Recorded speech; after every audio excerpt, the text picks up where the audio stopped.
What?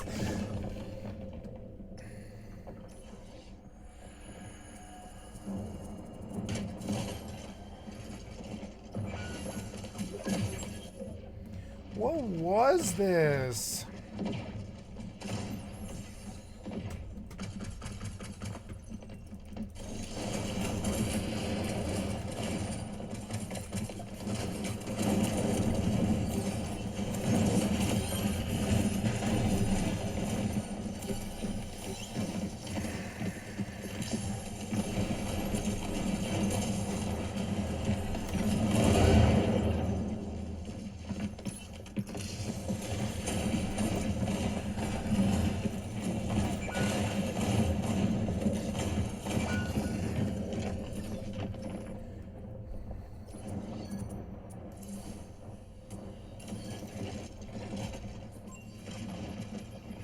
Fucking asshole just shot me point blank.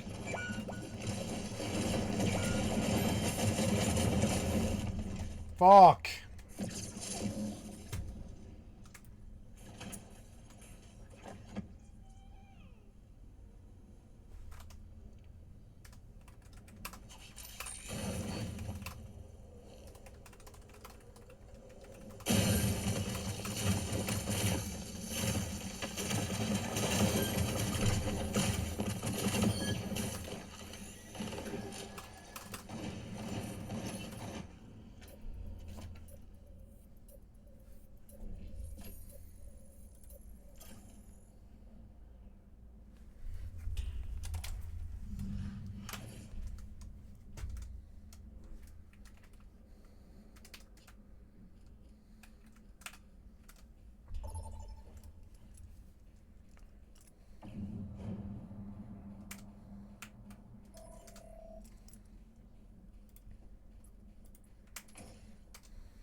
Oh wow, I'm DPS, nice.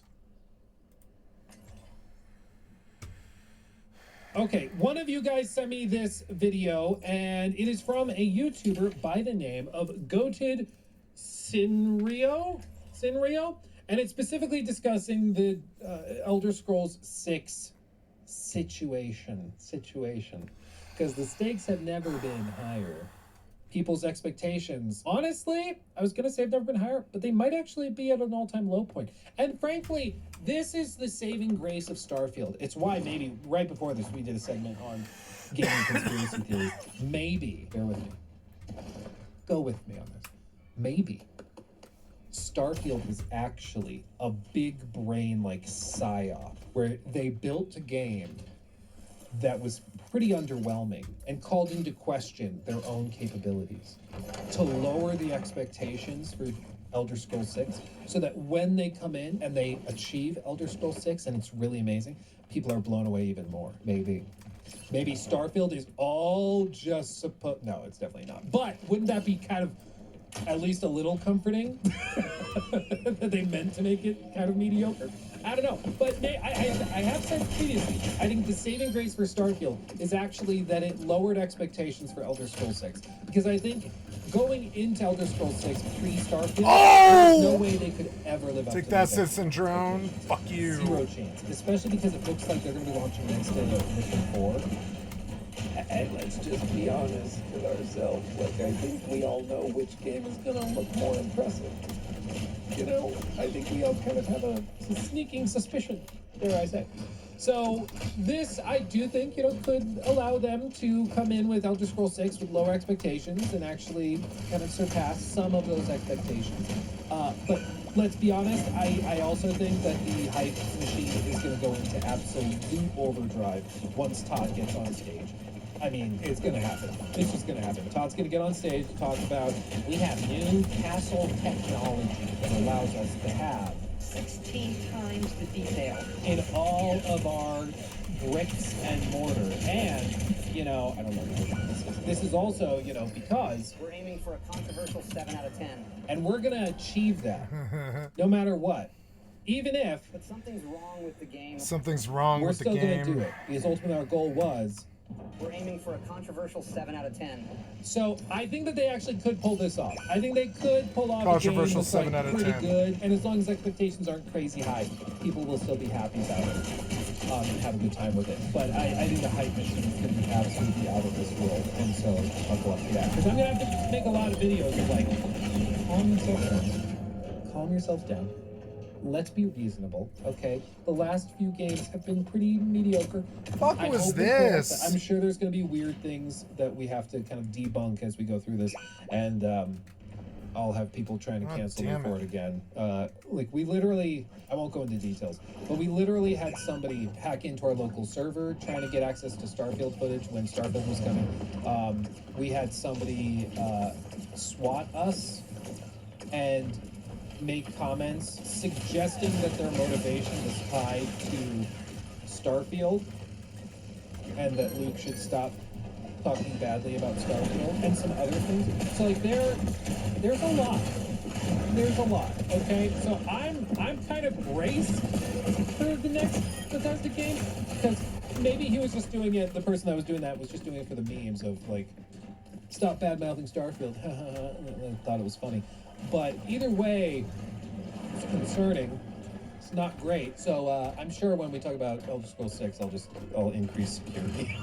Isn't it crazy? Like, I'm a YouTuber making videos about BGS games and open world games and stuff, but if I'm like too harsh on BGS games, I have to worry that somebody will kind of swap me in my family. How insane is that? It's ridiculous, but that's where we are. That's where we are. Good thing people don't realize I have like a direct contact with the FBI. Like it's crazy. Like it's crazy. But that's what we have to do nowadays because these people can be absolutely crazy. It's just insanity. Anyway, back to the video. Elder Scrolls 6 situation is a huge mess. Let's see.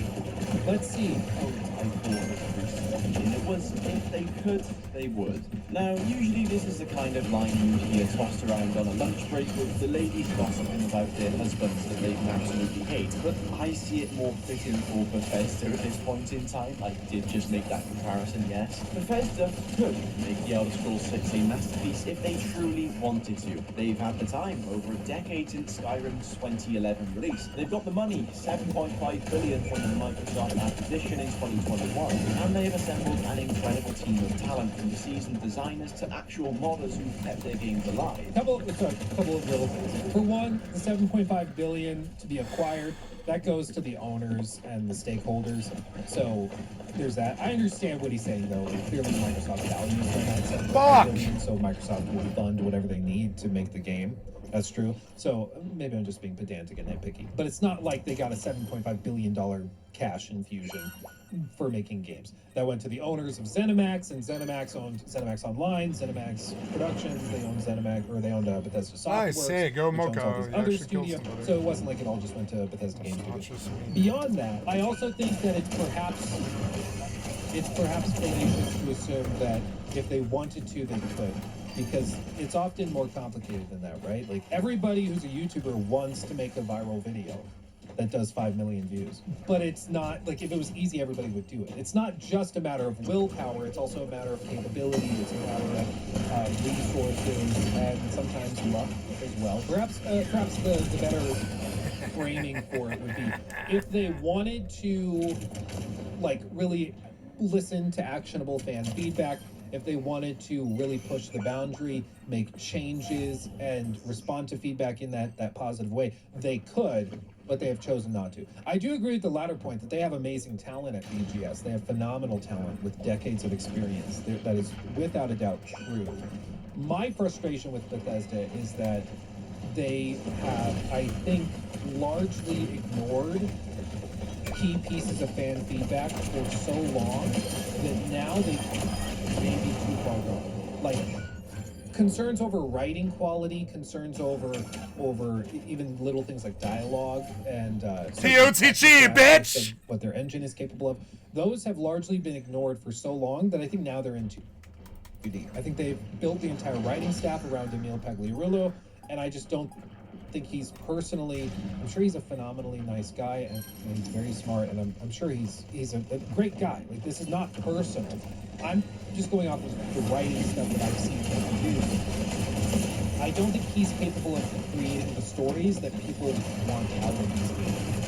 You know, I think his approach to Fallout, he said in the Making of Fallout 3 documentary that his approach is to make something that's pure escapist and entertainment. And it's just like outrageous and silly and fun.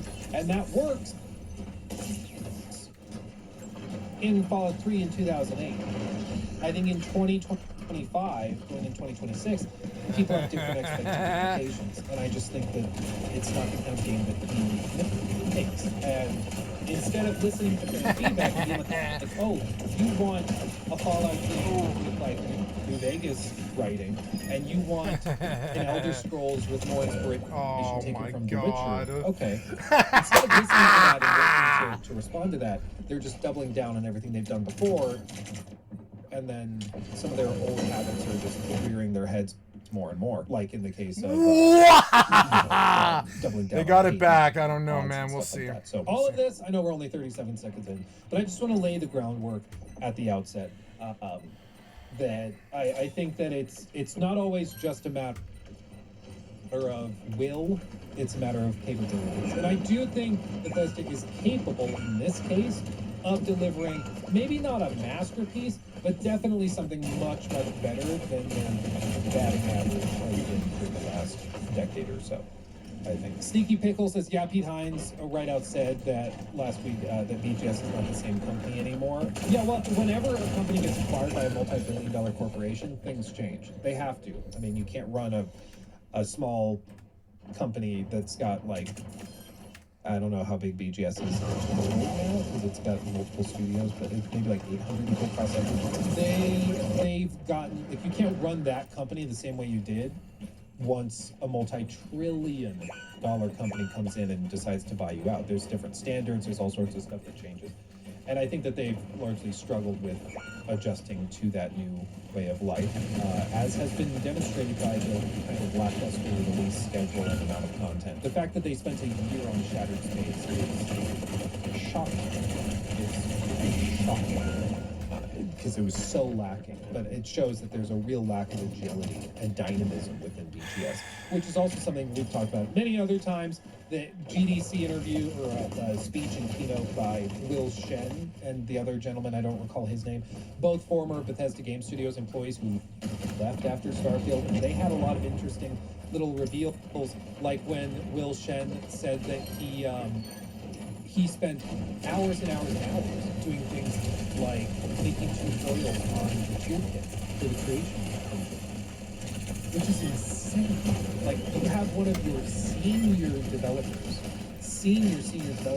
and he's spending various times throughout production, like hours and hours of his day making tutorials. Oh, look at this. task tracking software. We were using Jira at the time. Jira definitely became a way of life as we tried to reconcile and handle all of the work being done across so many people. And the process we ended up settling on was one that was departmental focused. So we had all of the approvals handled by a departmental lead who also had a departmental producer. So for example, quest design, there was a lead quest designer. I was the lead quest designer for Starfield. I had a design producer specific to quest. And my Death Blossom was POTG. I don't care what the game says. I'm getting off this game. And then send that up to a member of senior leadership who would also approve them. Just bureaucratic bloat. Like, they're 41 loot describing boxes. layers of middle managers, of approvals fucking and stuff bullshit. for anything to TPS reports, slavery with extra Sounds like a nightmare, steps. doesn't it? Yeah, Sounds like an slavery absolute with nightmare. extra steps. And on Yeah, the flip side, these are nerds for you. They've like nerded themselves into oblivion. I can't imagine it. They call it crunch. I call it being stupid.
Oh, fuck.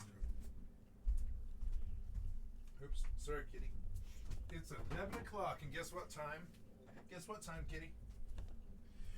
Oh. Yeah, I'll feed you, but hold on. First, we will get the floor. Yeah, the floor is nasty. I'm gonna get all of it. I'm sorry about this, kitty. Yeah. Oh, floor, yeah. Then.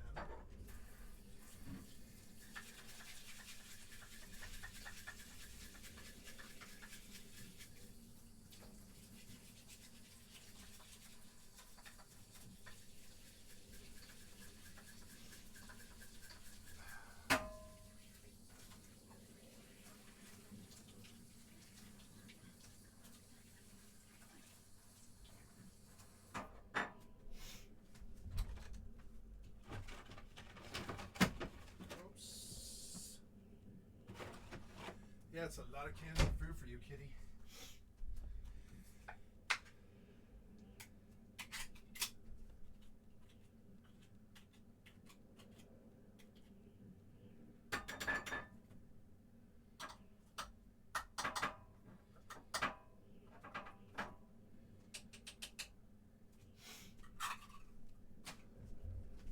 Here you go, kitty.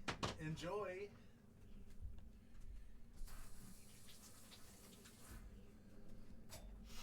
Some good shit, right? Yeah, right? Yeah, you know it is.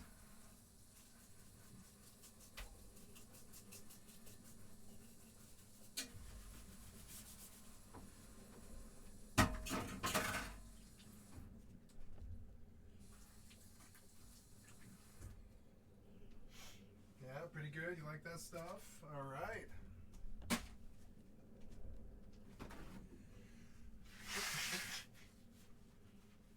Good kitty. Oh, before I go, we're gonna fix your water.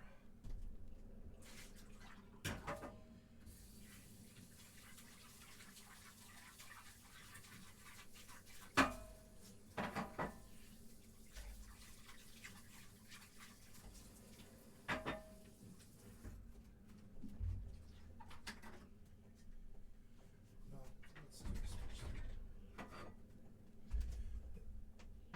So there we go. Then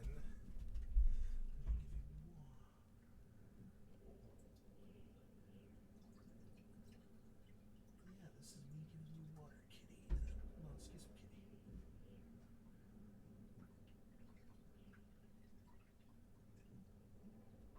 There you go.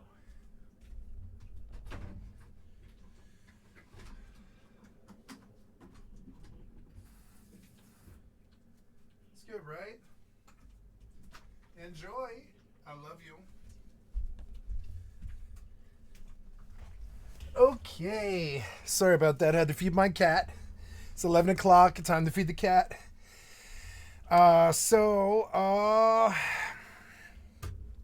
Yeah, what do I want to play? I'll probably play some Fortnite because it's getting towards the end of the night for me. What CDPR talked about in their GDC talk, or maybe it was DICE actually, I think it was DICE. What they described was instead of having each department seeking approvals through the different layers of managers, you got to get approval from this guy, and then he sends it up to get approval from this guy, and then that trickles down, and then it moves to the next department, to the next department, each time going through multiple waves of approvals before it gets passed down to the next team, and then it gets more approvals and more approvals. What CDPR did instead was really, really simple. They just said, we're going to have strike teams. So instead of a bunch of different departments, we're going to have one team that has different people from all different departments, and they're each going to kind of represent their departments within that group. So you'll have an artist, you'll have an animator, you'll have a quest designer, you'll have one of the programmers, you'll have all these people in the smaller strike team, and this strike team will make something from the ground up, and then that goes up and gets approved. And so you don't have to go through this whole process of like, from one department, they get approvals at multiple different stages, and then it goes to the next department, they get approvals, and then, oh, something got disapproved, we got to send it back to the beginning. It goes here, it goes back through the same approvals. You don't have to do that anymore. Like, it works way, way, way better. And it's the reason why you got like a Phantom Liberty as the Cyberpunk expansion, and you got Shattered Space as the Starfield expansion. Anyway, 37 seconds in, this isn't going well. Sorry. But here's the thing, they just don't seem to have the heart to do it. Bethesda's model has sadly shifted as the years have rolled by. I like to think that they used to be the gold standard, a studio that put you, the consumer, first. They crafted worlds like Tamriel where you could lose yourself for hundreds of hours. Yeah, but they're Designed all like 80 years experiences to old make now, you they fall in can't love do with that. Their lore, and most importantly, they wanted you to come back for more. And I suppose we did. Skyrim sold 30 million copies by 2016, a testament to that Hi, era. kitty, But you when we happy? return to some of their Yeah. most recent titles, the consumer-first model had morphed into something uglier, something different. A relentless machine designed to fleece the pockets of their most loyal fans and the very people who've defended them through thick and thin. I mean, let's take a... Well, and I'm sure this is where he's going, but I think it's also it's selective listening. You know, it's selective listening with different data sets. So there's an instance. It's something Jeff Bezos has talked about in multiple interviews, but it's also in multiple books that I've read. Like in college, studying business, you have to read a lot of books, especially on the biggest companies in the world, like Amazon. So I'm reminded of one interview where Jeff talked about a saying that he has, which is that when anecdote and data disagree, the anecdote is usually correct. And in his instance, his example was, the anecdote is that our customer service wait times to find a contact within customer service and talk to a human being to fix a problem, that is too long. That's the anecdote. People are telling them that. That's the kind of stereotype within the company and customers. But the data they had was saying, actually, our total wait time has decreased month over month or quarter over quarter, and our ticket fulfillment rate has increased significantly. So actually our data suggests that it's actually going better than ever. And in his case, like he said, the anecdote disagreed with the data. So what's happening? Why is the customer's perception different from what the data shows? Usually it's just the data's wrong. And so what he did in that meeting was he literally pulled out his phone and called the customer support line. What? He had a shotgun! Pulls out his cell phone, 19 and calls health. the customer support line on his phone, and they wait for like 10 minutes. And so then he turns to the guy that's in charge of all of the customer service stuff, and is like, "Why is this happening? Why does the data say that this is so much better? It's not that good. It's not working right. What's wrong?" And then they could deal with it. And the reason I bring that up in the context of BGS is because I think their data suggests player engagement is higher than ever. People are spending more hours than ever before in their games. People are spending more in the Creation Club with paid mods than ever before. Like, they're looking at data that suggests everything is amazing. But the anecdote is that the games are more soulless, that they're more bland and boring than ever before. The anecdote disagrees with the data that they portray. And you hear that in the interviews, where the interviewer will ask Todd and be like, "Hey, what is the deal? What do you think of the people that found Starfield underwhelming, that thought that it lost some of the magic secret sauce that made Bethesda games so great, and like exploration feeling boring and bland compared to like Fallout 4? What do you have to say to that?" And Todd says, "Well, we have more players than ever before, and you know, there's lots of people who really like Starfield, and there's some people that like it less. But we had more players day one than ever before, and we had more gameplay hours. Our average play time is higher than ever." And you start to see how this type of thing just swells and swells and swells and swells. Because what ultimately happens is you get company leadership that is too deep in the data, and they're not looking at the anecdote because they're not really interested in it. They're not really interested in whether the anecdote and data disagree and which one actually is accurate, because the data is telling them what they want to see, and so they stick with that. And I think that is ultimately the problem within BGS, is that it's a leadership issue. They have the talent, they have the resources as he described, and the way he put it, he used the word heart. They don't have the heart to do it. And I think we're saying the same thing. It's maybe heart, but I think it's also a humility to actually reflect on maybe uncomfortable truths. That the data may show that lots of things are going well, but the anecdote, I think it's pretty clear, as we can see across the internet, the sort of stereotypical thing about Starfield is that it's a boring game, it's bland, it's so boring modders didn't even want to mod for it and they gave up on the game, and it's just totally mediocre and it's a total disappointment. That's the stereotype and the meaning of Starfield, and that's the anecdote that people have when they play the game. That's their experience. That's what they say. It's not necessarily borne out in a spreadsheet that Bethesda has at corporate, but they should pay attention to that.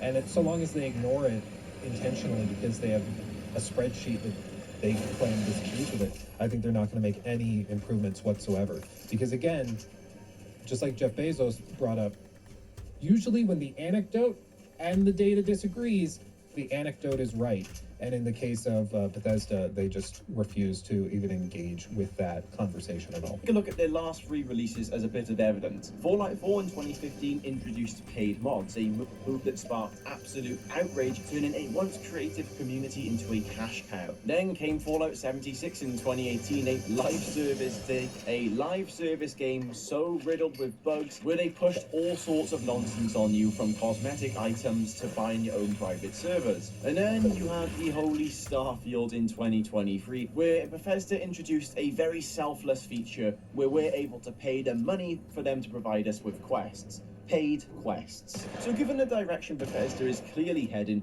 I've got a little bit of a pitch for the Elder Scrolls 6 that they would absolutely love to hear. One that really follows the trailblazing industry trends that they are setting. Picture this, a subscription service layered on top of Game Pass. We'll have 3 tiers. Tier 3 for the newcomers, and that will cost you $50 per month. And this would allow you to wander around the world in Elder Scrolls 6. You can look, but you can't touch just yet. Tier 2 would be for the more casual fans and would only come in at about $100 per month. Now, this would actually unlock interactions with characters and the ability to maybe pick up items and still Stop giving them ideas! Yeah, it's certainly progress, but at a premium. And for the full base game experience, well, that'll also be $100, but this time per week. This affordable scheme ensures that Bethesda's profits soar with an extremely low customer satisfaction rate, because isn't that their game now? Isn't that what they want? There was actually a recent report done by the 2025 Consumer Report, and it... Well, but would inevitably, of course, they wouldn't go that aggressive with the pricing, to be clear, but what would inevitably happen if they were to do something like that, where maybe it's like, Elder Scrolls 6 is what you get in Game Pass, the base price in the game, whatever. But if you want an added thing, maybe they have like a new co-op component where you can go through missions with your friend. But that requires the Elder Scrolls Pass or whatever, and it's like $5 a month, $10 a month to play co-op missions with your friend in Elder Scrolls 6. If they were to do that, people would naturally be kind of upset. But they'd get a lot of money. And then when interviewed about it, they would just point to it and be like, well, we've seen higher engagement rates than ever before. We've had 10 million people try co-op in Elder Scrolls 6, and they are loving it. They're eating it up. And we're also seeing more paid mods and creation of engagement than ever before. It would just be a pivot. It would just be a shift, and then they, again, anchor to the data that tells them what they want to hear and ignore everything else, which is how you end up with a company that comes off as so out of touch, because they are. They're choosing not to engage with the anecdotal experiences of individuals, and instead they just focus on the ones and zeros spreadsheet. It showed a survey where 68% of gamers feel exploited by microtransactions, and Bethesda is just one of the many companies seemingly leading the charge here. Because why would they want to make the Elder Scrolls 6 great when they can go ahead and charge you to buy mods to improve the base game that should already be good? This disgusting model might just be their future, and it's a sad reflection of a studio that has really lost its way. Of course, there's many things on top of that which I'll also be discussing in today's video, but before we do get into it, it turns out that only 0.3% of my watchers are actually subscribed, so if you find yourself enjoying today's video, please be sure to consider subscribing. It really does help the channel, and yeah, you gotta help small channels and creators get a foothold. We need more fresh voices. We need more fresh voices. I'll throw a sub.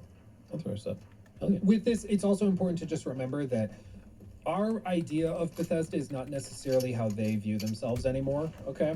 We largely view, and I'm saying we as like people in my community, because I've seen this a lot, we view Bethesda as like the Bethesda of 2011 making Skyrim. You know, like that's when Nope. we think of BGS, that's who we I think don't of. know. We I think of don't this think of them company. that- I don't as think that that's at how all. Bethesda thinks of themselves. I don't think that's how Todd thinks of Bethesda anymore. I think he views them as a massive multimedia production company that makes mobile games, makes a big old live service Fallout game as well, and also makes single player games.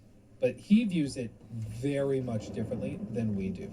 It's why, and I said this in a recent video on the main channel, I pointed out that Todd has gotten really cagey with his statements around Fallout 5. Everybody kind of assumed that after Elder Scrolls 6, Fallout 5 is coming, right? Everybody just assumed that that's what it was. And Todd said some stuff that they were doing that. But in recent interviews, he's followed it up and said things like, yeah, in that interview when I said that after Elder Scrolls 6, we're doing Fallout 5, I didn't necessarily mean like right up. I meant some point in the future.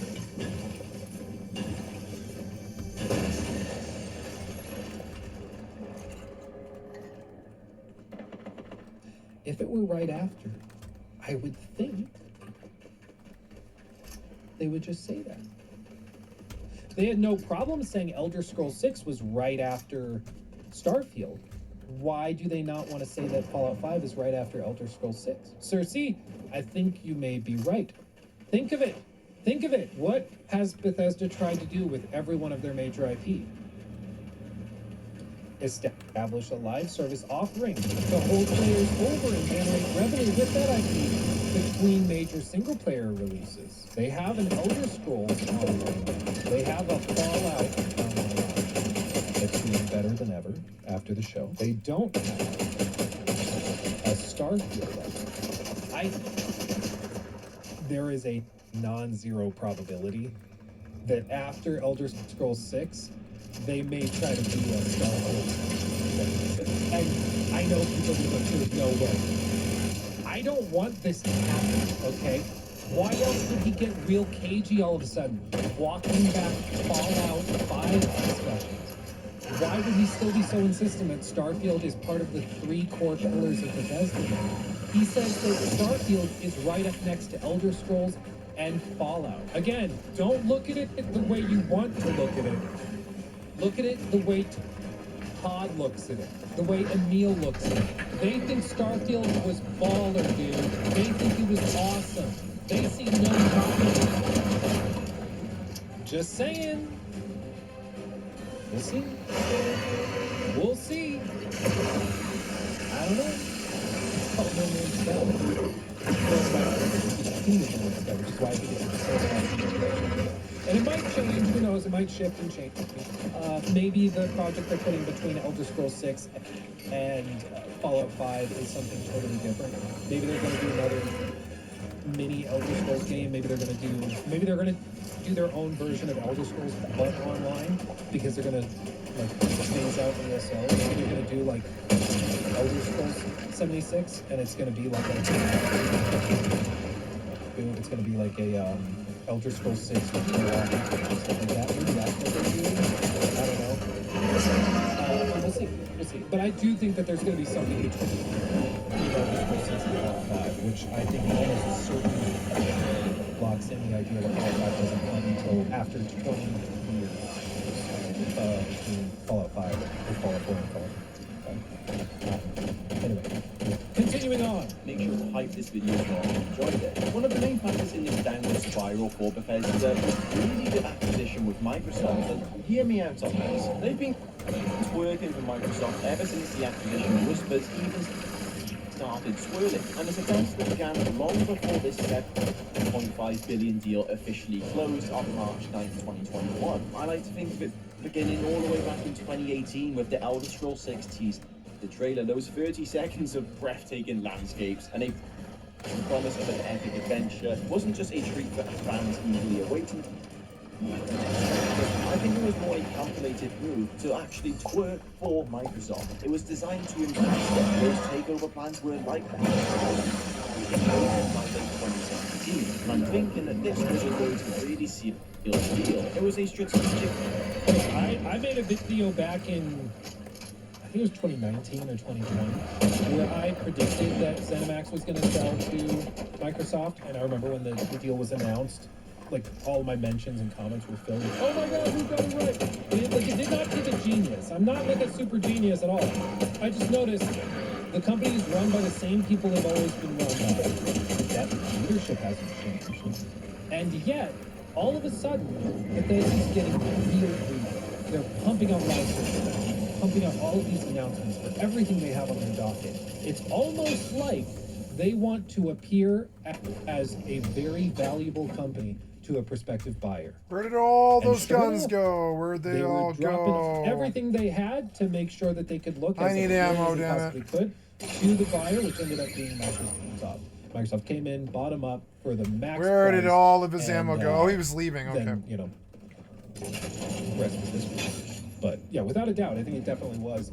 Look at me! I'm valuable! That's definitely what the 2018 showcase was. Flex, a polished demo reel to showcase Bethesda's crown jewel, The Elder Scrolls, to a corporate suitor with deep pockets and a hunger for exclusive IPs, Microsoft. With them eyeing Bethesda's portfolio to really supercharge Xbox Game Pass and compete with Sony's PlayStation ecosystem, they saw the potential, and that trailer was their golden ticket to seal that deal. I kind of feel like it was a move that you'd expect from a studio desperate to prove its worth, and Bethesda did play it to perfection. Now, Bethesda facing scrutiny after Fallout 4's mixed reception and the looming disaster of Fallout 4 still to come, they really needed a lifeline. The 2018 teaser released at E3 with Todd Howard's signature, the grin, was less about delivering a game and more about dangling a carrot, The Elder Scrolls 6 as the ultimate bargaining chip. And I suppose that's all it ever was to them. It wasn't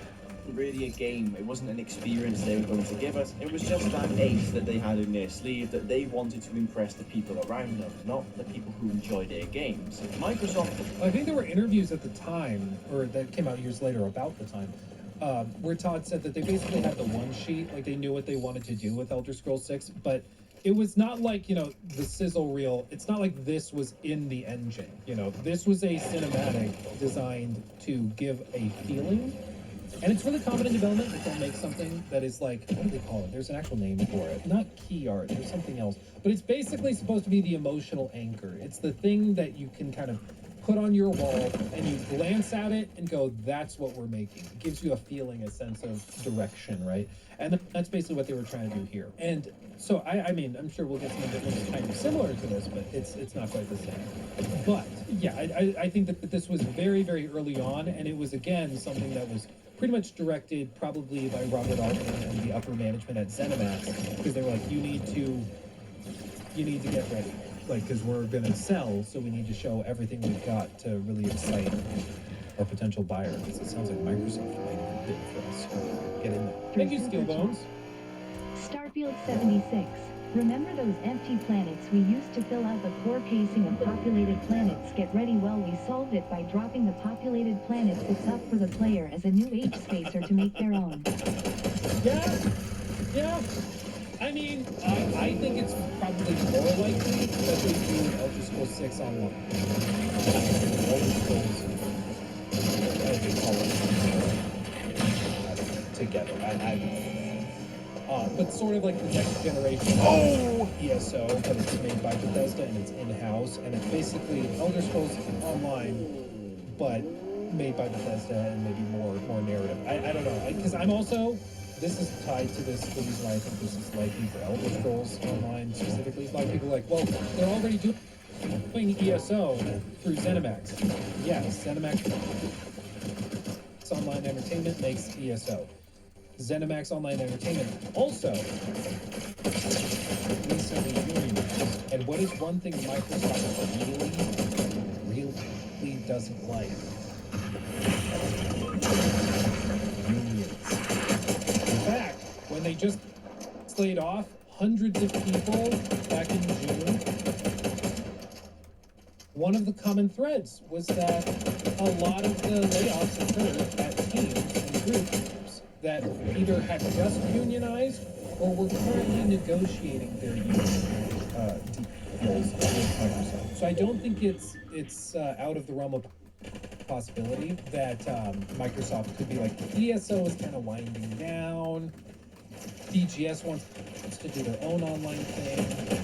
They just had another massive project, that Project Blackbird, that ZeniMax Online Entertainment was working on for years, and they canceled that and fired a bunch of people working for that. Oh yeah! Fucking smoked them all! Smoked them all! Smoke them all if you got them! Elder Scrolls 76.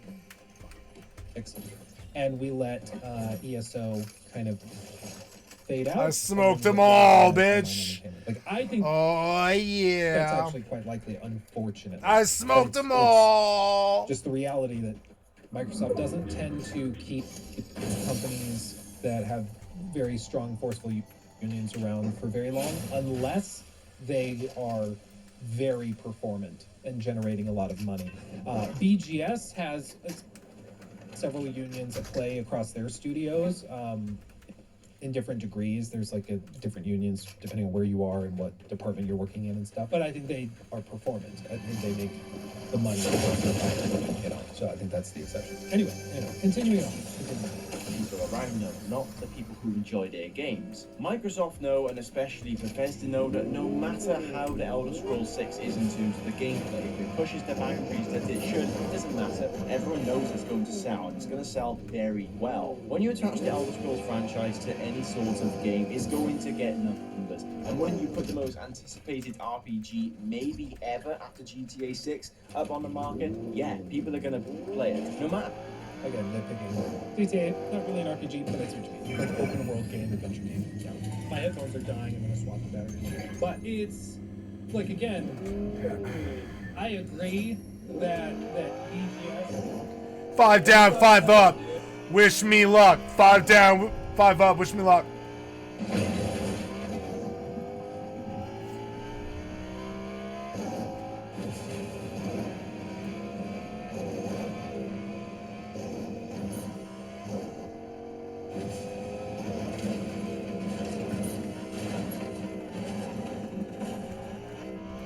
What's all this in? Oh!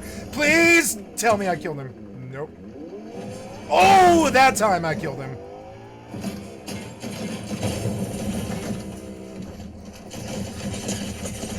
What? I hit him twice and shot him 10 times! He's got 2 health, what are you talking about? 2 fucking health! I hit him with a car twice! And then shot him 5 times, twice in the face! What are you talking about, piece of shit developer? He shot me 4 times and I died instantly from full health. What do you mean? I hit him with a car twice and then shot him a bunch of times. What are you talking about, you worthless piece of shit cocksucker developer? I'm gonna get off your fucking worthless ass game. You suck so much dick. You suck so much dick, you fucking worthless ass piece of shit ass developer. What the fuck was that? 2 fucking health.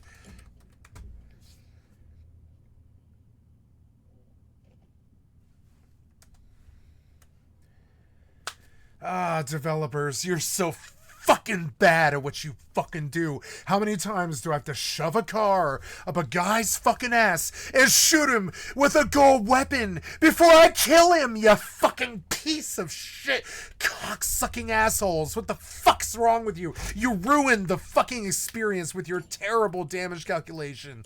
The fuck's wrong with you? Get off your fucking worthless ass game. Go fuck yourself. So fucking bad. So fucking bad. What can I do? It's a piece of shit developer. You know, they're gonna suck that ass no matter what they do. They suck so much ass. They just suck that ass. They suck that ass. They're on that ass sucking away. Suck, suck, suck. Sucking that ass. Goddamn terrible ass sucking pieces of shit. Fucking ass sucking pieces of shit cock sucking monsters. Fucking terrible ass piece of shit developers, man. What the fuck, man? I hit that guy with a car twice going full speed and then dumped a gold gun in his face, and you still act like he wasn't even close to death because you are really bad at your job. Piece of shit ass epic fucking fuck you. So I don't know, man. They had to kill the vibe, man. I don't know. They killed the vibe. I don't know. It's just killed. I'm just gonna move on to something else. Sorry, I would have played more Fortnite, but piece of shit developer is gonna do the damage calculations so goddamn bad they can't do math. Hey, piece of shit developer, 2 full-blown, full-speed car impacts going head-on collision, as well as another goddamn 9 rounds to the chest, neck, and head, are enough to kill my target before he dumps an entire mag into me, but it wasn't. It was 4 shots and I'm dead. What the fuck was that, piece of shit developer? We all know it's you. You suck dick. It's you, developer. It's why your game, nobody pays money for it anymore. I'm just saying. I'm gonna get off it. I'm terribly sorry. Piece of shit developer is gonna piece of shit developer. There's nothing we can do. They're just gonna piece of shit developer if they want to.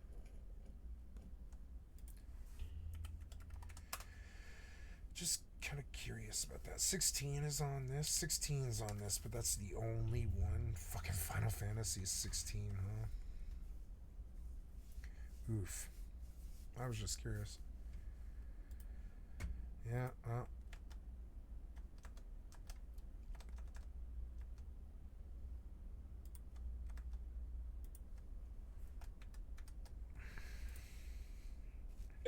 and people talk about it.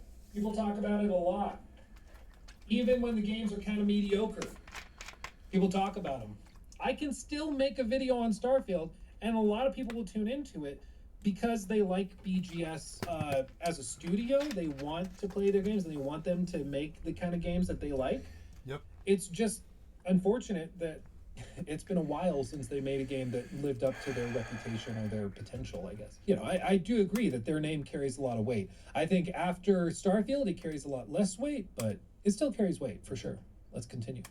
How many people want to try and boycott Bethesda? No matter how many people say, guys, we shouldn't buy this game, it doesn't matter. People are going to end up buying it. People like myself who are making this video right here, right now. I'm hating on it, but I'm going to buy it. Yeah, of course, because I want to play and experience this for myself. But I'm pretty sure I know what I'll be experiencing, and it's going to be the same clunky mess that many of Bethesda's games have been plagued with in the past, and that is due to their lack of an upgraded engine. Another major concern I feel like Bethesda have sort of cheaped out with, is the only way I can really say it, is almost their comical lack of investment into an upgraded engine, a decision that is going to drag the Elder Scrolls 6 back into the stone age of gaming technology. If you I think it's the creation engine is capable of a lot of really cool things, and this is one point.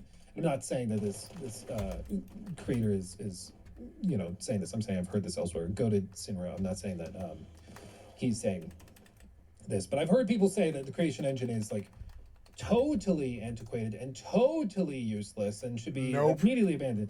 I don't think that that's fair. How about the creation engine is very good at certain things. The reason it stood out so bad with Starfield is because Starfield is like a perfect game to showcase all of the weaknesses of the creation engine. If you know you're going to be making a painting with, or like maybe we even just go like this. If I know that I'm going to be using a tool, a certain tool, and in this case it's MS Paint with 248 pixel brush size, and I know that I have to draw something or write something, I'm not going to try to write in like or draw a really beautiful fine detailed landscape. Like I'm not going to try to draw that tree where it's like, okay, here's the trunk, and then here's some branches, and then here's more branches and little branches going off there, and little branches there, and then here's some leaves. There's my tree. I used the wrong tool for the job, but if I have to use this tool, I should change what I'm drawing, knowing the tool that I have, right? Instead of trying to draw the fine detailed tree that I see over here, I'm maybe just gonna do a really simple, something that my tool can handle, right?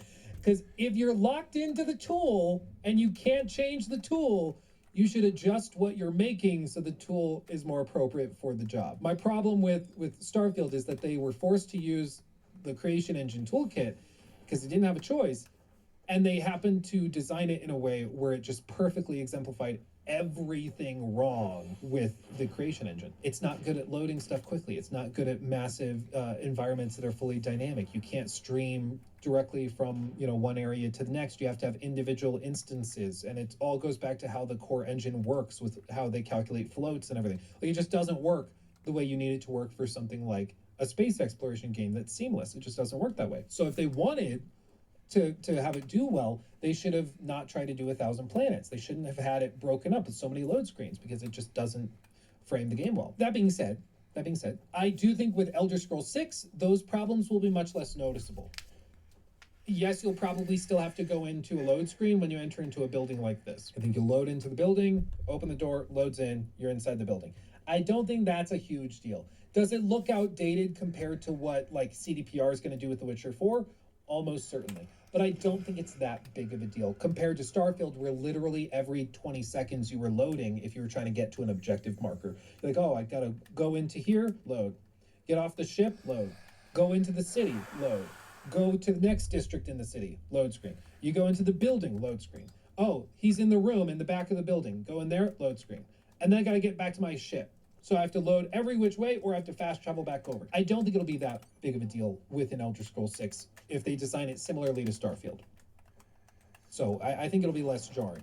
I still think it will be outdated, but it's not going to be as clearly outdated. And honestly, the creation engine I don't know does allow them to why do some things that Elder other Scrolls engines needs are to not do very that. good at. Their The mod dungeons support aren't is a big as- one. That will be a nice addition to the game that will help it in the long run, absolutely.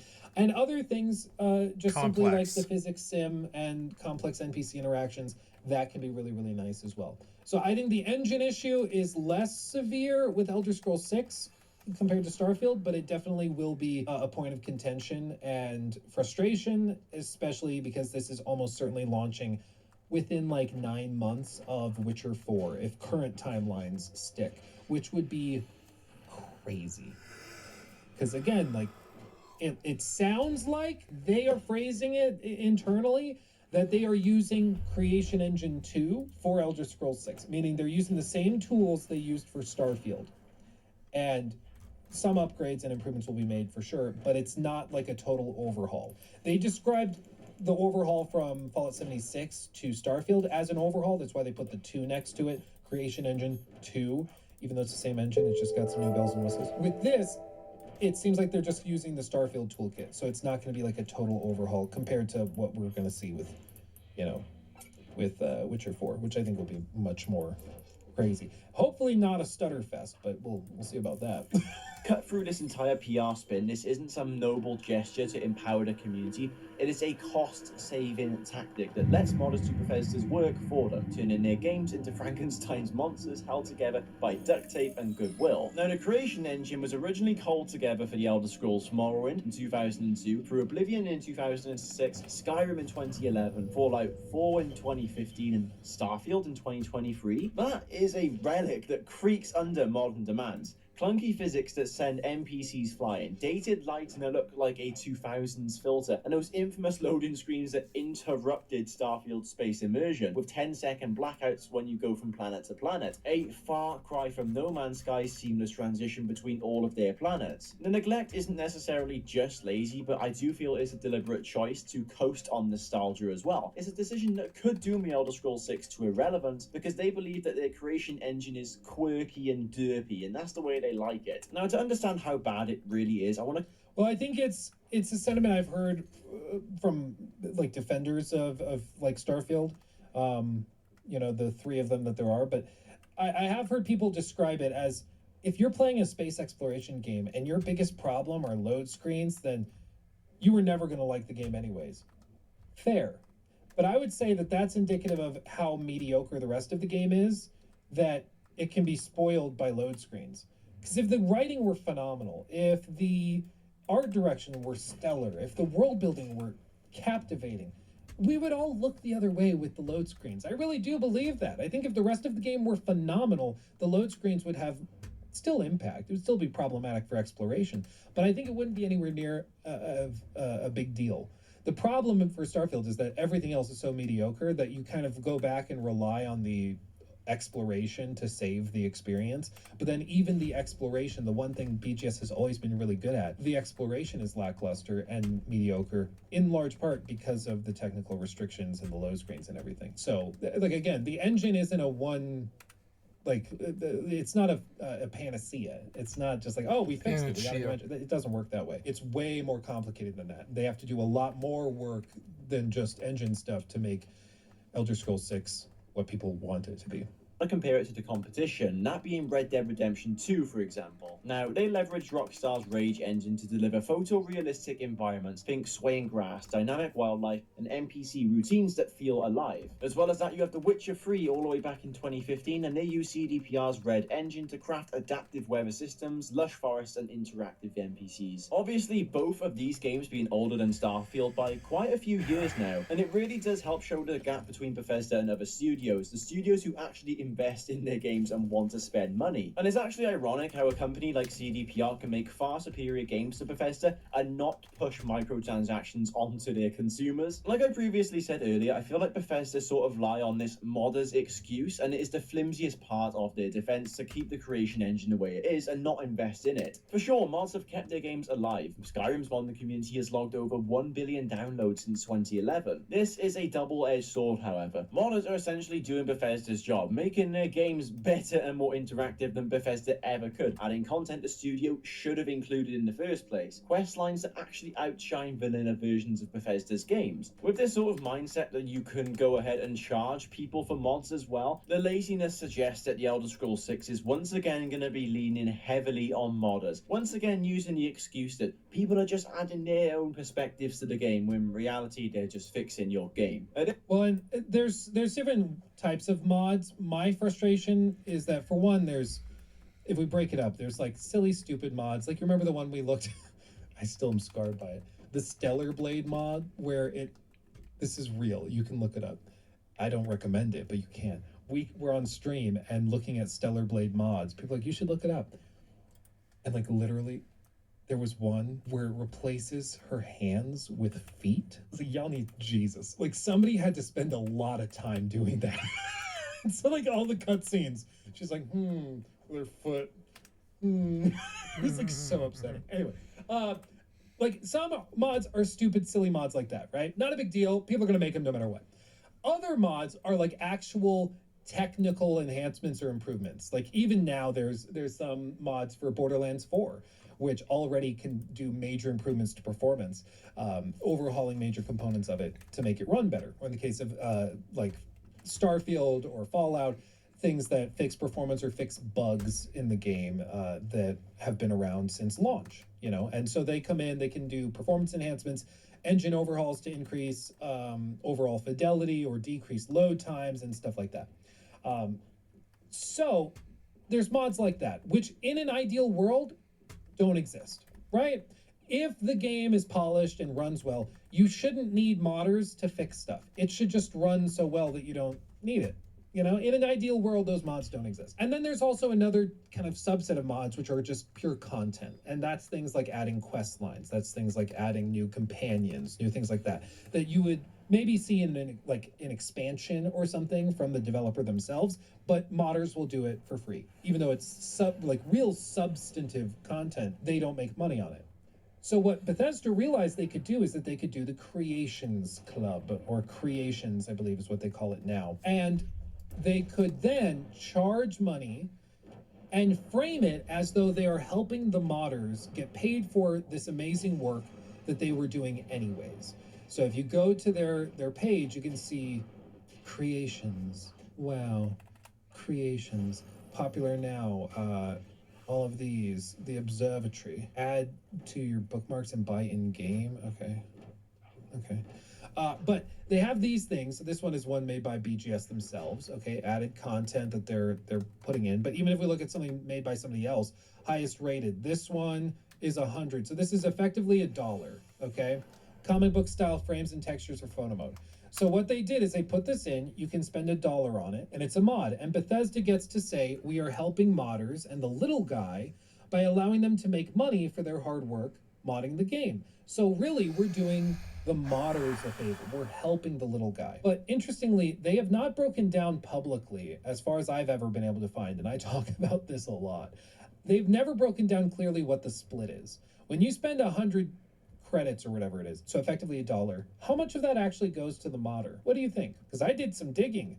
I talked to some people who went off the record because they're not allowed to talk about this publicly under NDA and stuff. What I was told, and I would love for BGS to come out and correct me if this is wrong, what I was told is that of the dollar, of the 100 points, okay, we have 40% of it goes to BGS, 30% of it goes to the platform. So this would be if you bought it through Steam. Steam takes 30%, so that goes to the platform. If you bought it through the Xbox store because you're playing on Game Pass, Xbox takes the 30%. Or if you're playing through PlayStation, PlayStation takes 30%. If you're playing like Fallout 76 or Fallout 4. And then that leaves, of course, 30, so it's not proportional, but bear with me, 30% goes to the modder. That's what I was told. So of every dollar you spend, 30 cents goes to the actual modder. Doesn't sound that benevolent, does it? Now they could come out if it's actually like, hey, no. They make 80%, we only take 20%. If that's the case, that would be news to me and news to a lot of the people I've spoken with that work on these things. Maybe it's a case-by-case deal and they do different splits for everybody. That's possible, and the people I spoke to just have a worse split. We don't know, but we do know that they're not transparent about it. And if they wanted to be transparent about it, they could, and yet they're not. And usually when a company's not transparent about something, it's because they don't want you to know because it makes them look bad. Just saying. So I think, the excuse that we're doing paid mods because we want to help out the little guy doesn't hold a lot of water when you dig into it a little deeper. And what ultimately happens is this is my ultimate problem with paid mods. It literally incentivizes Bethesda to not fix things or provide content. Because if they have really compelling companions, if they have really compelling side quests and stuff to the point where you don't even need to bother with extra outside sources through mods and stuff for secondary questing and things, if the quests in the game are so good, modders won't need to do that. They won't need to make their own secondary things. And there is no reason for those players to go and spend $3, $4, $5 on these paid mods to fix the game. And so Bethesda has a monetary incentive to leave the game a little bit worse than it could have been, to leave holes that can be filled by modders that they can then take a cut of. But they don't have to deal with the negative PR of selling as DLC a fix for those things. And they don't have to spend the money to make the fix. They just get a cut. And again, when we look at the platform holder getting a 30% cut of it, that means that as an organization, Microsoft is taking 70% of all of those microtransactions because they also own Bethesda. So Bethesda's getting 40%, Microsoft's getting 30%. So they're happy if you're buying it through the Xbox store, At this point, I'll be legitimately amazed if The Elder Scrolls 6 manages to claw its way past a 6 out of 10, and that is being very generous given Bethesda's downward spiral as of late. Bethesda's golden era truly does feel like a distant memory. Morrowind, Oblivion, and Skyrim, all games that refine magic with its living ecosystems and modern potential. These games weren't perfect by any stretch of the means, but they meant something. They were engaging, and Bethesda poured care and affection into these projects. Well, and I think he put it really well earlier. Goated Sinro put it really well earlier when he said there was used to be a player-centered, like player-first approach. That was their focus. They wanted a player-focused approach to everything. It was about the games. It was about the content within the game. And it was about the exploration and the fun factor. Now, everything is built around paid mods. Everything is built around this idea of later monetization and cash flows. And you feel it. Like, you feel it as a player when something has been built for the business side of it instead of built for the game itself. You just feel it. And this is why I've said multiple times in this video already, it's important for us to remember that our perception of Bethesda or our idealized version of Bethesda is not necessarily what they are or how they view themselves. Because I really don't think that Todd views the company the same way he did back in 2010. I think he views it as this amazing business that's able to generate extraordinary revenue with quite low effort. And ultimately, he wants to make, like, good games, no doubt, but he also wants to make a lot of that cash money. He is reaching retirement age. I don't blame him. Dude's got millions already, but I'm sure he's like, we can get a little more. It is a business after all.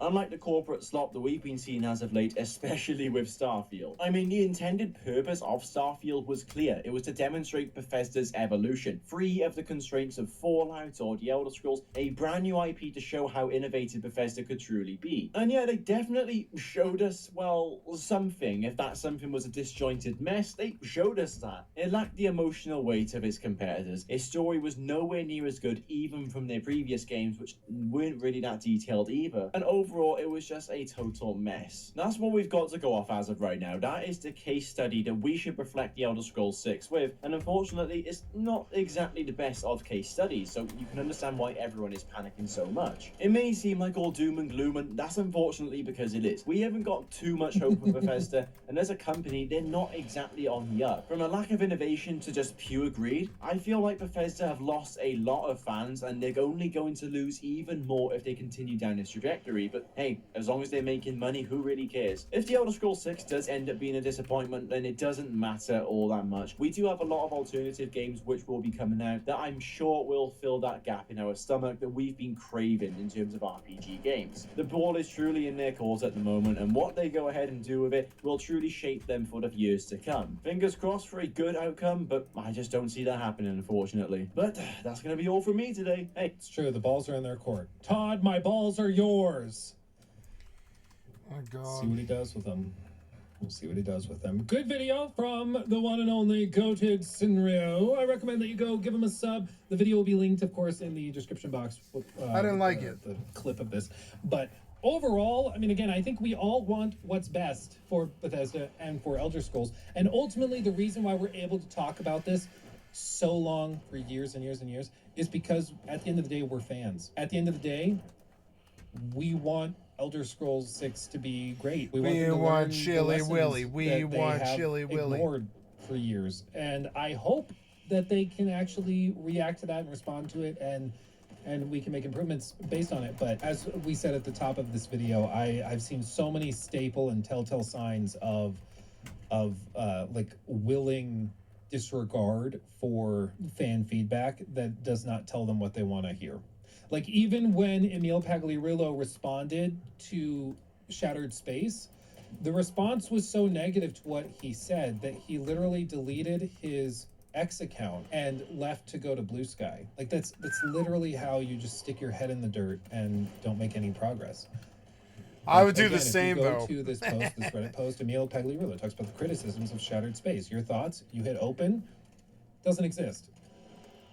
Deleted it. If you can't handle the critiques of your fans, what are we doing? Like, how should we have any confidence in you at all? I don't think we should. I think IGN, maybe they typically copy and paste the text. Yeah, I'm very proud of Shattered Space. We all are. Let's see. He confirmed that most of the quests and levels in the expansion were developed by designers who worked on previous Bethesda games and DLC, going all the way back to 2002.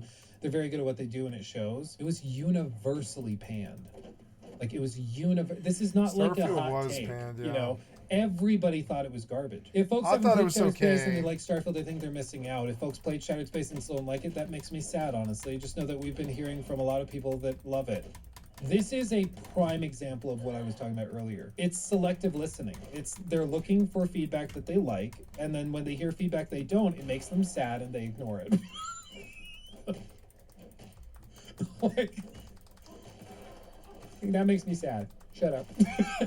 It's just crazy, dude. But again, it goes back to what we said with the Jeff Bezos quote. If the data and the anecdote disagree, usually the data is wrong. Either the data was incorrectly collected, there's some methodology issue, but something's gone wrong if there's a disagreement between the data and sort of the broader perception and individual perceptions of something. And ultimately, as I've said, perception is the reality you have to deal with. Whether it's true or not, capital T true, that's what you have to deal with. If people perceive the game as bad, or the perception is bad, or the studio is being incompetent, that's what you got to deal with. Sorry, that's what your customers think. But there's just no acknowledgement of that. Instead, it just seems like, oh, it's too hot, get out of the kitchen. That's what they're doing. Oh, the feedback on X was too negative, delete my account and go to Blue Sky. That's why I have such low confidence in Elder Scrolls 6, is because if they can't even handle feedback that's negative to the point where they're leaving entire social media platforms, why should I feel confident that they've listened to the feedback and they're going to make improvements based on it? You know, I just don't. I just don't see it. He took my thing.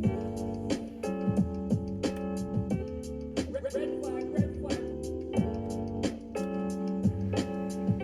16 times the detail.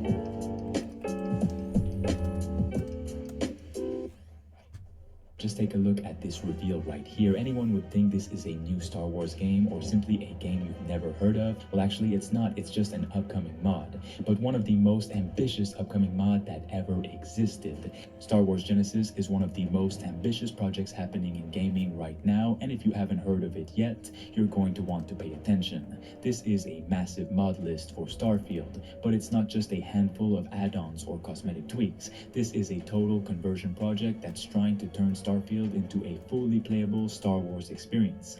New planets, new cities, new factions, new enemies, and even its own original storyline. The scope of it is huge, and with the brand new 8.4 update just released, the project has taken another leap forward. What makes Genesis so impressive is how it doesn't settle for surface level Star Wars flavor. Instead, it reimagines entire systems. The exploration loop, the locations, the world design, they've all been reshaped into something that It's feels a what? authentic I to don't Star see Wars anything. while still being completely playable. It's still and immersive Starfield. within Starfield's framework. Every update adds more, and version 8.4 is no exception. So what's new in this update? First off, some major location expansions. We now have planets like Hoth, Mustafar, Dantu Town Oasis, and the Coruscant Undercity fully realized, each with their own distinct biomes, structures, and atmosphere. These aren't just reskinned Starfield planets either. They're handcrafted environments with new points of interest, new interiors, and new visual details that make them feel alive. Coruscant in particular has seen a big overhaul with more functional shops, populated NPCs, companions to interact with, and loot to find. The infamous Smuggler's Moon has been improved with more verticality, better signage, brighter neon lights, and a spaceport that feels like a floating city. Even Dantu Town now has a working lake and river system with more interiors that you can enter seamlessly without load screens. The 8.4 update also brings Polish Science time with Emma. Bling! Hey peeps, Emma here, and today we go over some super cool tricks that everyone should know if you play Valheim. Let's dive right in. I can't believe this. Yes! There it is. See, super easy to do. I couldn't technically place it there, but I can place it there for like a teeny tiny little second, so enough space for this apparently. Okay, well there you go. There are ways to get around needing more space in workbench expansions. They're always a little bit of a hassle. Like for example with the Etze, it's always an issue. Oh my goodness, I place it here. It always needs more space. It's even at the end of your game. Oh, excuse me. Hello. These same issues still arise, but there you go, a little workbench expansion tip. No more fire, just smoke damage. Ah, nice. Okay, so might have been 25, but we can test this a little bit further.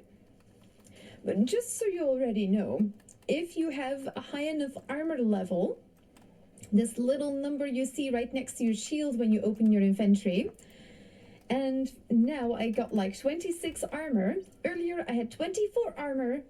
I still caught fire, and now at 26 armor, I am fine from the fire. It does not put me on fire. It just smokes me like a sardine. Oh, delicious smoked sardines. Yeah, always good to know. You won't catch fire anymore. You will just die from smoke inhalation. Oh. Just a little distracted potato moment there. Remove them. Move. There we go. All the markers are gone now, except for Hilder's locations and the merchants at spawn. You can just turn on whichever ones you want. The dots are usually used a lot. All the graves. These are all the places that I have died. Yeah, why die just in one spot when you can do it multiple locations a couple of times. And yeah, you gotta decorate the whole world, right? Yeah. But there you go. Easy way to remove and add those markers again on your map, because it's just a little bit crowded sometimes. And this way you can more quickly search for maybe something that you are specifically searching for. Like right here is what you can see. It's super, super dark. Let's just quickly teleport there so I can show you what it looks like. La, la, da, da. Love the Mistlands music. And look, also no mists. There is mist, of course, but wow, how often do you find such a wide space in the Mistlands without any fog? Wow, this is almost unbelievable, actually. Mistlands looks so good if there's no mist everywhere. Look what this place looks like. You can see things, you can take in the view, you can, you know, prepare yourselves for fights. 14, 15, 16 from the middle of the bonfire. 16 meters of protection from the vultures. That is amazing. They're just not attacking. They're just flying about. And if I step outside of this, danger pokes. They're not the good pokes. They're the bad ones. They're spicy. They're very spicy. And look at that. They're just leaving me alone again. So bonfire has a wider range than a normal campfire. That's already good to know. There's actually only one way to get ferns in Valheim, and you just need to find a spot that has them and build a base there. Because if they spawn here and I hoe the ground, they're gone. But if I now grass this area again, they are back in exactly the same spot. And that's how you get them. That's how you can have a base with ferns. You can see it here as well. Boop. Ferns! They look so amazing. But it's not something you can plant in the game. Not in vanilla, at least. I'm not sure if there is even a mod that allows you to do that. But if you want ferns, you need to search in the meadows for dark meadows areas like this. With the trees. They often have ferns as well. If you're a builder like me and you enjoy building, oh yeah, it needs a little bit more space. What if I just remove these pieces for a little bit, just so I can, you know, place the fermenter, and then I'll just plop them down again. Oh yeah, yes. Yes.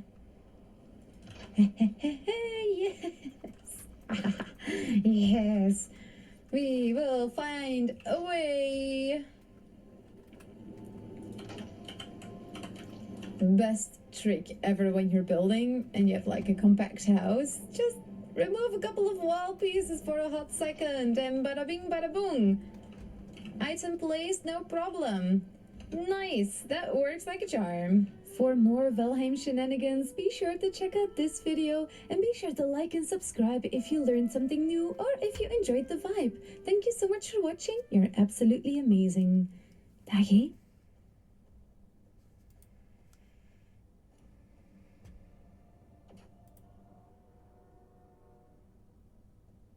Yeah, everything cancels each other. The shotgun might have been the arm. Science time with...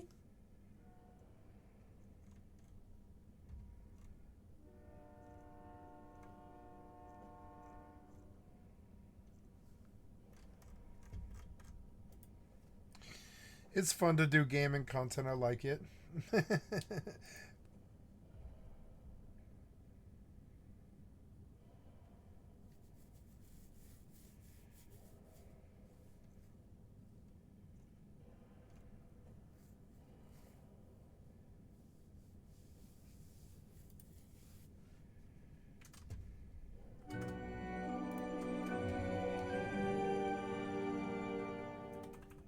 What's going on, everybody? Mortem here, this time bringing you some of my favorite free RPGs, because with the ever-increasing costs, both in people's daily lives, but also in gaming specifically, I think it's naturally worth highlighting where you can either get a great deal or just play something that doesn't cost anything to begin with. And that's why when I cover things like Steam sales, I've been really trying to push those things home. But in the case of today's video, I wanted to talk about some games that you don't really have to put up any cash at all to actually play, while at the same time avoiding games that actually use the free-to-play model as an excuse to monetize it even more heavily than it would be if it was paid. And because of that, there's really only 4 games on this list, because while there are plenty of free-to-play games out there, what they tend to do is use the fact that they can get you in the door for free to then push a store in your face that actually has a ton of predatory monetization. This isn't always the case. I think some free-to-play games use it to also get people in the door, but then their monetization is much more about, obviously continuing the work of upkeep on the game itself. That is a thing that happens, and for this reason, categories like that tend to fall into some version of online game. But like I mentioned, that's the type of thing I'm wanting to avoid in this video. But before we dive into that, there is obviously one other thing that needs to be mentioned, because talking about a subject like this inevitably brings out the people who can tell you all about how they pirate everything and don't pay for anything at all. And while I'm not here to preach morals to anybody, there are plenty of practical reasons why you wouldn't want to go around pirating things, but yes, you will always find piracy at the end of lackluster service. Otherwise though, let's actually go ahead and dive into this thing and talk about some games that I think are really awesome that you could play for free. Starting first with a game called Moonring. Moonring is an interesting title that was developed during COVID by a co-creator of the Fable series. It was a pet project, and rather than release it for cash, he decided to just release it for free, and it has a surprising amount going on considering its lack of a cost, I suppose. But Moonring is an interesting game that combines dark fantasy, turn-based tactics with also like classic roguelike type stuff as well on occasion, but only mildly, mind you, because this one is set in the world of Caldera that was plunged into an eternal darkness, which is why everything has this sort of neon aesthetic to it, which has naturally then, of course, brought its own twisted religion at the same time, centered largely around dreamers and their gods, but you play as a dreamless, someone free to choose their own destiny, and you're going to do exactly that by exploring the large open world as you navigate the game's, I believe, infinite, more or less, dungeons that you can jump into as you try to make your mark on this strange world. But it's got a lot of different features, things like ship-to-ship combat, a magic system, other mysteries like gifts from the gods as an example. But Moonring is a really cool game that has a lot going on. And while its aesthetic isn't exactly anything to get too excited about, for a free game, I think it offers a shocking amount of content, which is why when it comes to free games that are actually good and not also monetized on the side, I think Moonring definitely tops that list for me. But there is another more obvious one I want to mention, and this is none other than the Elder Scrolls II Daggerfall. Some people may or may not know this, but Daggerfall with also like classic roguelike type stuff, darkness, which is why everything has this sort of neon aesthetic to it, which has naturally then, of course, brought its own twisted religion at the same time, centered largely around dreamers and their gods, but you play as a dreamless, someone free to choose their own destiny, and you're going to do exactly that by exploring the large open world as you navigate the game's, I believe, infinite, more or less, dungeons that you can jump into as you try to make your mark on this strange world. But it's got a lot of different features, things like ship-to-ship combat, a magic system, other mysteries like gifts from the gods as an example. But Moonring is a really cool game that has a lot going on. And while its aesthetic isn't exactly anything to get too excited about, for a free game, I think it offers a shocking amount of content, which is why when it comes to free games that are actually good and not also monetized on the side, I think Moonring definitely tops that list for me. But there is another more obvious one I want to mention, and this is none other than the Elder Scrolls II Daggerfall. Some people may or may not know this, but Daggerfall is just free. You don't have to pay for that at all, which is curious given that they're still charging for Redguard and Battlespire, which are like $6 each, but for some reason they've just let Daggerfall be free.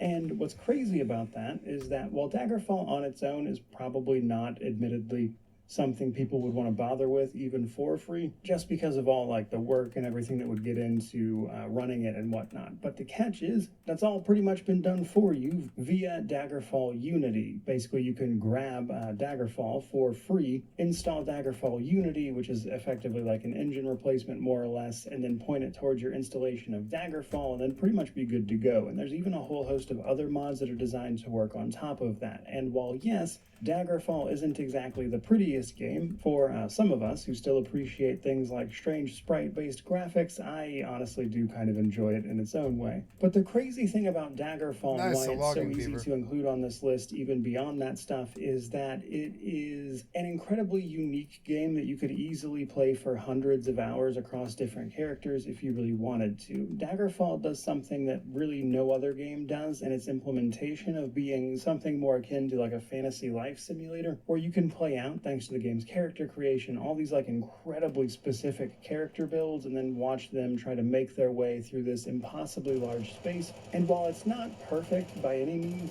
there are certainly places where it is going to show its age. But if you are looking for a free experience and that is enough to get you to look past a couple flaws, I think you would be surprised at just how much Daggerfall can actually still hold up if you're willing to just do things like, of course, install Daggerfall Unity, or then adjust anything you run into that maybe not exactly to your liking, as an example. And I think you'll find, if you give it a shot, that Daggerfall is shockingly good for what it is, even today. And in terms of just like sheer value proposition of a game that is free with no like monetization strings attached, Daggerfall is just right up there at the top of the list. It's actually kind of crazy. Which is even weirder than that they are, again, still charging for Redguard and Battlespire for like $6, and those two games barely run half the time. But nonetheless, a couple more to talk about. The other one I wanted to mention is a little more recent, with Lunacid, Tears of the Moon. This game is more of a free kind of experiment that they kind of just put out into the world. You see, this game is effectively more like a first-person dungeon crawler almost, made with the same tools, more or less, that were used to make a game like Kingsfield.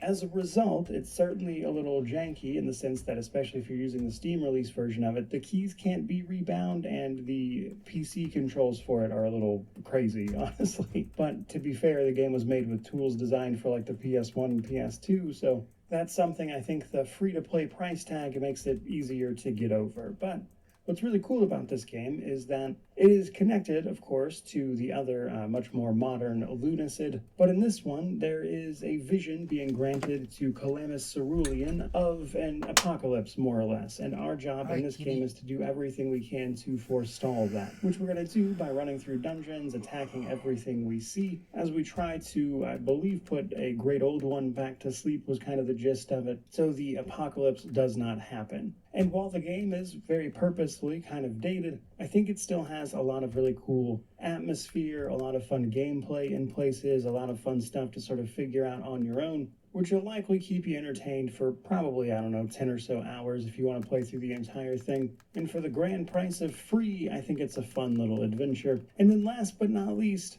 none other than, of course, Path of Exile. Path of Exile 1 at the moment, and then eventually 2, are both going to be free to play, though 2 is currently in early access and you have to buy a Founders Pack to get in on that. It will eventually, once it launches in 1.0, be a free game, but that might be a long way off as they are still kind of actively iterating over there, and things are changing all the time. So for the sake of this video, we'll keep it to Path of Exile 1. You see, I'm the type of person that really loves a good ARPG, and in particular things like Diablo, Path of Exile, Last Epoch, that kind of thing. I find those games incredibly relaxing. The problem with them is, especially in the modern day with things like Diablo, you have to both buy the actual game, but then also be hit with monetization via the store trying to convince you to buy like $70 worth of skin bundles, and it's nonsense. Path of Exile, while it does have an in-game monetization method via things like skins and whatnot, the game itself is actually free to play. And what's more, it is a really good game on top of that is constantly getting new content that you are not gated off via whether or not you've paid for anything in the store or not. There are some quality of life things in the store, like various storage tabs, stuff like that, that are probably going to be something you would want generally, and I think that's really kind of the only case where it feels like the game is actively trying to get you to spend money on it, because the rest is really just optional, cosmetic type of things that aren't really necessary to play the game at all. And in fact, it's a game you could also easily play for untold thousands of hours, and many people have, in fact, done exactly that.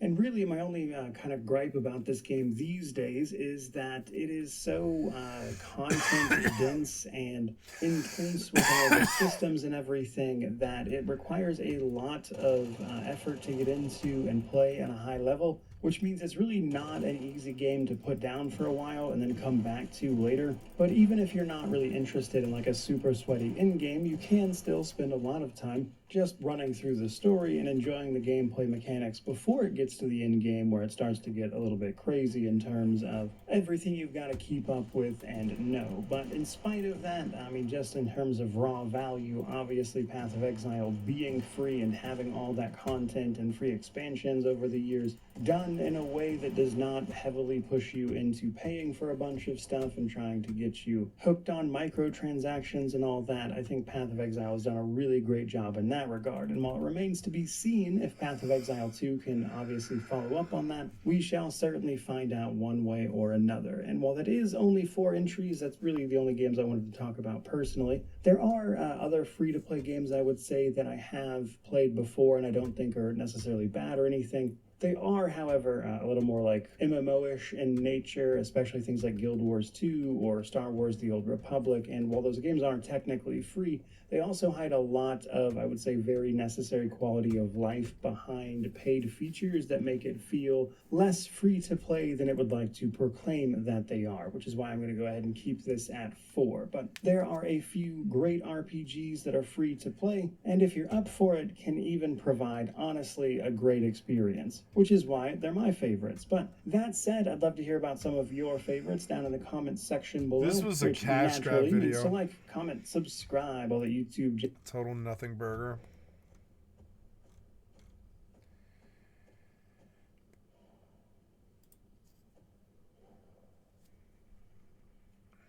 I like their little. Ooh, do they explode? I bet you they do. Oh, yeah, they do. Okay, what else we got? More zombies. I want to find that armory. Maybe I already did. The shotgun might have been the armory. I wasted so much time dismantling stuff thinking that I was getting scrap out of it. There we go. There's more. I wonder if there's any way to get more characters other than just finding cryopods. Because I very much need to do that. Grab that. Oh, not good. I need to go back that way. Oh, oh, oh, oh, oh, rip. Accept my fate. Okay, new game then. And that's how it works. That's the loop. We got John Cook and Jack Cooper. So we got a Cooper and a Cook. We've got Light, Trigger Happy. So Speedy Gunner. You get the pistols. Congratulations. And the grenades. And then you are also Light. But accurate. Well, I guess you don't have... You got 1 damage reduction. The other guy has 2. So you'll take the pickaxe. You'll take the pistols because you're accurate. Got it. There we go. The fire is dying. You can hear it in the way the flames whisper against the logs. See it in how the shadows creep closer to your boots. Outside, the wind cuts through the cabin walls like they're made of paper. Frost is formed on the inside of the windows. Delicate crystals that catch the firelight and throw it back at you in fragments. You check your watch. 3 hours until dawn. The wood pile is down to kindling. There's a choice here, isn't there? Stay warm and burn through your fuel, or let the cold seep in and save what little you have left. Either way, you're borrowing time. Either way, the mathematics of survival are working against you. Sorry, Kitty. You step outside.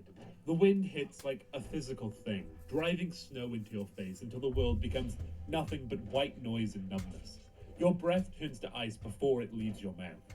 In the distance, something howls. Low and hungry and patient.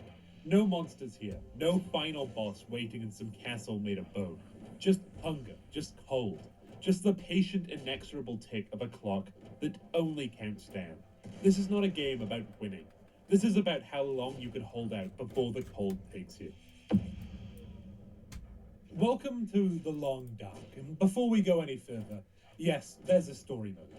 Wintermute, they call it. Will Mackenzie and Dr. Astrid Greenwood crashed in the wilderness after a geomagnetic disaster that killed every electronic device on the continent. Characters with names and voices, cutscenes, plot threads that weave together across 4 episodes like the kind of narrative you'd expect from any other game. Episodes that take you through Milton's abandoned streets, across Mystery Lake's frozen expanse, into Pleasant Valley's killing winds. A mystery case, a missing ex-wife, the slow unraveling of what really happened when the lights went out forever. If you want to experience that blind, you still can. I'm not here to spoil it. I'm here for what The Long Dark does when it strips all of that away. When the voices stop and the objectives disappear and the quest markers fade to black. When there's no rescue mission to complete, no mystery to solve, no reunion waiting at the end of some predetermined path. When there's nothing left but you, the cold, and the simple question of how many more sunrises you can steal from a world that doesn't care if you see them. Because the real story of The Long Dark isn't written in dialogue trees or cutscenes. It's written in the slow accumulation of small defeats. In frostbite creeping up your fingers while you try to start a fire with matches that won't light. In the way food spoils faster than you can find it. How tools break just when you need them most. In the mathematics of a world where every calorie burned is borrowed from a finite amount. And the interest rate is always working against you. This is about survival mode, about what happens when the game drops you into Great Bear Island's 16 regions of frozen wilderness. From the beginner-friendly shores of Mystery Lake to the wolf-haunted peaks of Timberwolf Mountain, with nothing but the clothes on your back and a simple premise. See how long you last. Limited skill trees to unlock, no permanent upgrades to chase. No Because it's not progression really a beyond learning game. which mistakes will kill you fastest. About learning that in a world where the Aurora has broken the laws of physics, twisted the behavior of every living thing, and left the night sky painted in sick greens and blues. The only law that still applies is entropy. Heat flows from warm places to cold ones until everything reaches equilibrium. Bodies burn calories faster than they can replace them. Metal fatigues. Cloth wears thin. Wood burns to ash.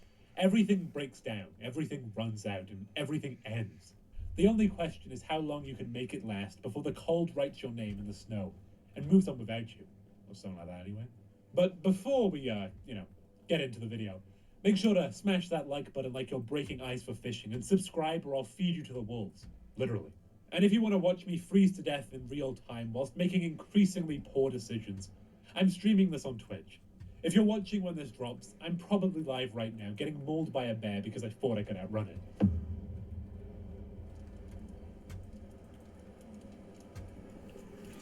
Damn it, this dungeon sucks and I can't find the end of it. His name was David, though like most things about the time before, that stopped mattering pretty quickly. He woke up in a house in Milton, Mountain Town the signs called it, though there wasn't much town left to speak of. Just empty houses with frost on the inside of their windows and cars buried under snow, like metal tombstones. The Aurora had painted the sky in sick greens the night the world ended, and now everything electronic was dead, and the cold was moving in to reclaim what remained. Day one felt almost like camping. He ransacked the house methodically. Books, magazines, canned food, anything that might be useful. 2 stories of abandoned lives. A fireplace downstairs that still worked. A kitchen with cupboards full of promises. A bedroom upstairs where he could pretend this was temporary. He found a bedroll in his pack like the game had taken pity on him, gave him one small mercy to start with. He moved on to the credit union after stepping outside of the house, digging through the bones of a civilization that had died overnight, looking for anything useful in the aftermath. The safe in the back office taunted him with its combination lock. 3 tumblers between him and whatever treasures some long-dead banker had thought worth protecting. He worked at it methodically, listening for the clicks that meant progress, overshooting the third tumbler twice before finally hearing that satisfying mechanical surrender. He got some cash that would never buy anything again, maple syrup that might keep him alive another day, and a singular .303 rifle cartridge. 1 bullet's worth of hope in a world that had run out of both, but honestly wouldn't be that much use for a nuclear rifle. As the sun began to set on his first day in hell, he explored deeper into Milton's frozen corpse. Cars trapped under snow like insects in amber, their windows dark and useless. He checked them anyway, hoping for something, anything, that might tip the odds in his favor. Found nothing but the hollow disappointment of raised hopes meeting cold reality. Another house beckoned, and with darkness coming fast, he claimed it as his temporary base of operations. The potbelly stove fought him at first. Matches that wouldn't catch, kindling too cold to ignite. The kind of basic failure that could kill you if you let it snowball. But, get it. But eventually the fire took hold and transformed the house from tomb to temporary home, filled the space with light and warmth and the illusion of safety. He used a torch pulled from the flames to explore the rest of his new domain, moving through rooms where other people had once lived their ordinary lives. He found clothes that might fit and supplies that might matter, but also the smaller details that made it real. Family photos on mantelpieces, children's drawings still stuck to refrigerators, coffee mugs sitting unwashed in sinks like their owners had just stepped out for a moment. But it was when he stepped back outside that the world showed him its true face. The aurora had returned, but this time he was watching. It painted the sky in colors that had no names, turned the familiar constellations into something alien and wrong, beautiful and terrifying in equal measure. The very thing that had killed every electronic device on the planet, turned cars into sculptures and phones into paperweights. He stood there in the snow, watching his civilization's murder weapon dance across the heavens, and for a moment, it was the most beautiful thing he'd ever seen. Day 2 brought confidence that would prove nearly fatal. He took the road to the right of his shelter, following it like he was on a sightseeing tour instead of fighting for his life, past fenced areas where someone had once cared about property lines, through once felled trees that show I'm like civilization stuck in used to this exist terrible here. dungeon, A wooden and I arch can't stood over the leave, road and there's like no a gateway to guidance. nowhere, Piece marking of the shit boundary between developer. the town's illusion of civilization and the raw wilderness beyond. A gas station. I'm gonna go stood deeper blocked in again, I distance. guess, but there's He had nothing no down crime there. on It him, won't no let me way to break in, leave. so he moved on like he had. I'm all gonna the time leave in the world. game. That might The road led like to a collapsed section where a prison bus had met its final stop, half buried in the snow and debris. The irony wasn't lost on him. Prisoners and guards exit the alike, all dungeon. now under the Exit this indifferent weight dungeon. of Get me winter. out of this. Whatever crimes had landed those Fucking inmates behind terrible. bars suddenly seemed quaint compared to the crime of being human in a world that had stopped caring about human concerns. With nowhere else to go, he headed off the beaten path, up into the hills where the real wilderness waited. That's when his inexperience almost killed him the first time. The cold hit like a physical blow, dropping his body temperature faster than his amateur fire-starting skills could compensate for. His character seemed to have the heat retention of an ice cube, losing warmth at a rate that defied any reasonable understanding of thermodynamics.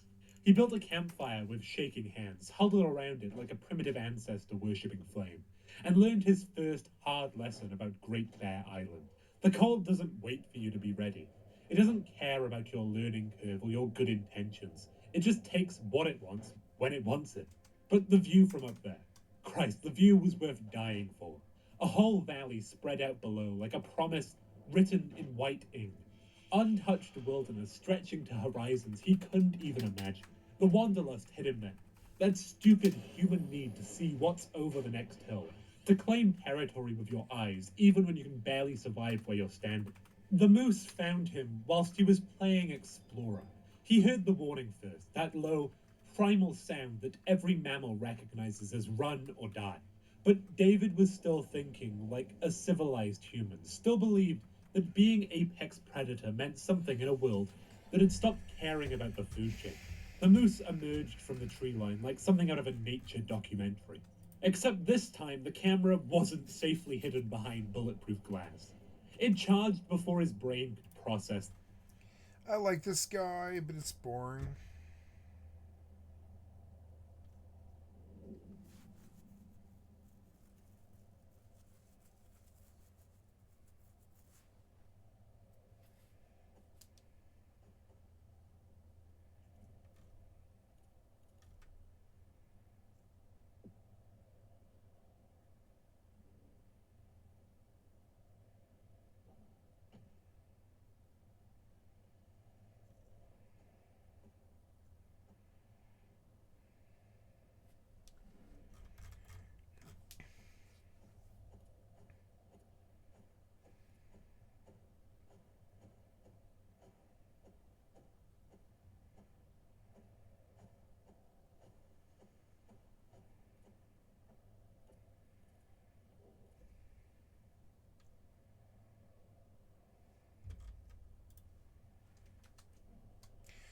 Okay, I believe I will stop here, guys. It's a pretty good time to stop. It's 12:37 at night, and I'd like to go to bed and wake up and exercise and stuff. And so I'm going to go to bed. I'm going to bomb out of here, and there we go. And I'm going to close out of here now that we're full. This is a good place to log, and I'll do some fighting down here. And yeah, I'm going to shut out of all of these games and move on with my business tomorrow. Oh, what happened there? Did you freeze? Yeah, you did. You did freeze. Just close. So, okay, I love you guys. I'm going to post my videos to YouTube now. This session was recorded and it will be placed on my channel. I will do so now, and thank you so much to the video. You've been watching Skycatlive. I'm a full-time variety gamer all day, every day. Put me on in the background. Click on the cast space to donate. Come to the Skycatlive.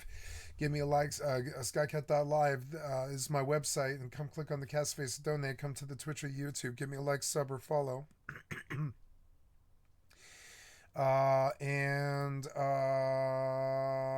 Yep, and yeah, and I will see you guys later. I love you guys. Bye.